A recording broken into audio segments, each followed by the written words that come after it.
Salam əziz analar. Bugün sizinlə hər birimizin, az qala hər bir ananın yaşadığı o ortaq dərdimizdən danışmaq istəyirəm. Uşaqlarımızın qaranlıqdan qorxması.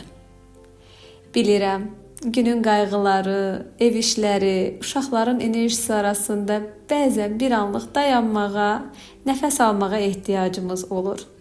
İndi harada olursunuzsa olun, nə işiniz varsa bir anlıq kənara qoyun, gəlin ürəkdən danışaq.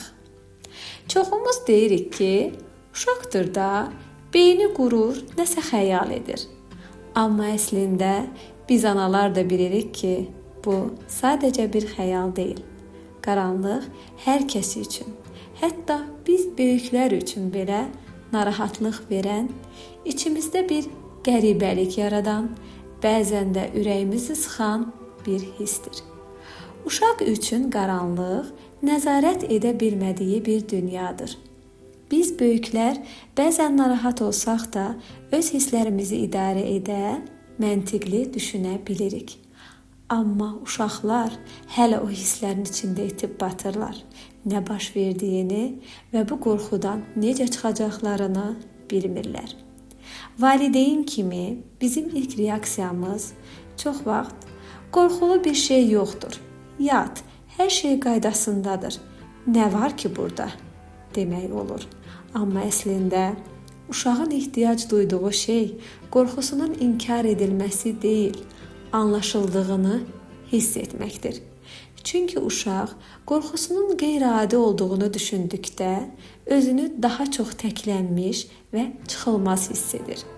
Ona bu qorxunun hər kəsin başına gələ biləcək çox təbii bir hiss olduğunu başa saldıqda, daxilindəki o ağır gərginlik sanki bir anlıq yumşalır və o özünü daha güvəndə hiss edir. Ona belə demək daha təsirli olar. Bilirsən, gözəl balam, qaranlıqdan qorxmağın çox normaldır. Hətta mən də, atan da uşaq olanda qaranlıqdan qorxardıq. Bəzən indi elə bu yaşımızda belə qaranlıqda özümüzü narahat hiss etdiyimiz anlar olur.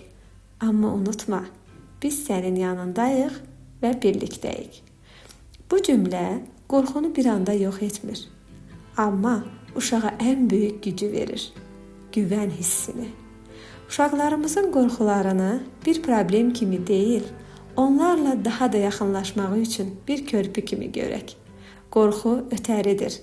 Amma sizin sevginiz və dəstəyiniz ömür boyu onların qəlbində qalacaq bir çıraqdır. Ona sarılın və sadəcə yanında olduğunuzu hiss etdirin. Siz dincəlin, özünüzə vaxt ayırın. Çünki ananın huzuru uşağın ən böyük güvənidir. Hələlik əziz analar.